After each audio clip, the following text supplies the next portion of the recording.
አሜሪካ ፕሬዝዳንት ዶናልድ ትራምፕ እንደገና ተመልሶ በመጡ ጊዜ የዓለም መሪዎችንና ቢሊዮነሮችን በተረታቸው ተቀበሏቸው። እኛ ግን ይህን ንግግር እንደ ተጋነነ ማስታወቂያ እንጂ እንደ እውነተኛ የፖሊሲ ትንተና አንቆጥረውም።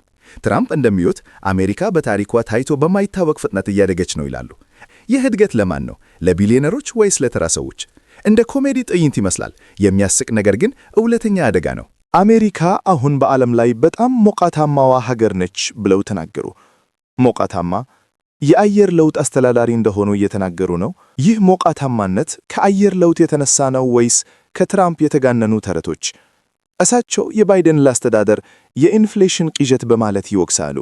ግን የራሳቸው ፖሊሲዎች ደግሞ የአካባቢን ጥበቃ በመጥላት እና የታሪፍ ጦርነቶችን በመጀመር የዓለም ኢኮኖሚን ያናውጡታል። ምን አይነት ተአምር ነው! እንደ ሰርከስ ጆከር ያንዳንድን ቁጥር እየጋነኑ ይገልጻሉ። ኢንፍሌሽን 1.6% ብቻ ነው፣ እድገት 5.4%። ይህ እድገት ለተራ ሰራተኞች ደሞዝ እንዴት አልጨመረም? ይልቁንም የቢሊዮነሮች ኪስ እየሞላ ነው። የንግድ ጉድለታችንን 77% ቀንሰናል ይላሉ። ይህ ታሪፍ የቻይናንና የአውሮፓን ሀገሮች እያበሳጨ ነው እና የአሜሪካ ሸማቾች ደግሞ ከፍተኛ ዋጋ እየከፈሉ ነው። እንደ ኮሜዲያንም ያደርጋቸዋል። ግሪንላንድን ለመግዛት ኃይል አንጠቀምም ብሎ ተናግረዋል።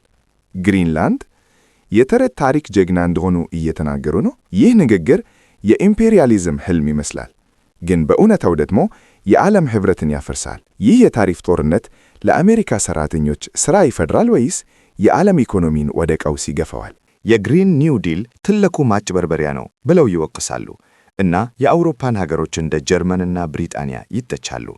ጀርመን ኤሌክትሪክ ማምረቷን 22% ቀንሳለች ይላሉ። እሳቸው ደግሞ የነዳጅና ጋዝ ምርትን እያሳደጉ ነው። ይህም የአየር ለውጥን ያባብሳል።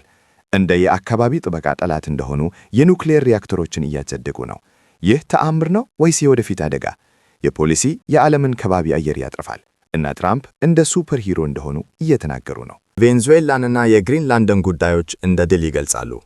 ቬንዙዌላ 50 ሚሊዮን በርሜል ነዳጅ አቀረበች ይላሉ። ይህ የቬንዙዌላ ሕዝብን ይጠቅማል ወይስ የትራምፕ ኩባንያዎችን? ይህ ንግግር እንደ ኮሜዲ ፊልም ነው፣ የሚያስቅ ነገር ግን እውነተኛ የፖለቲካ አደጋ ነው።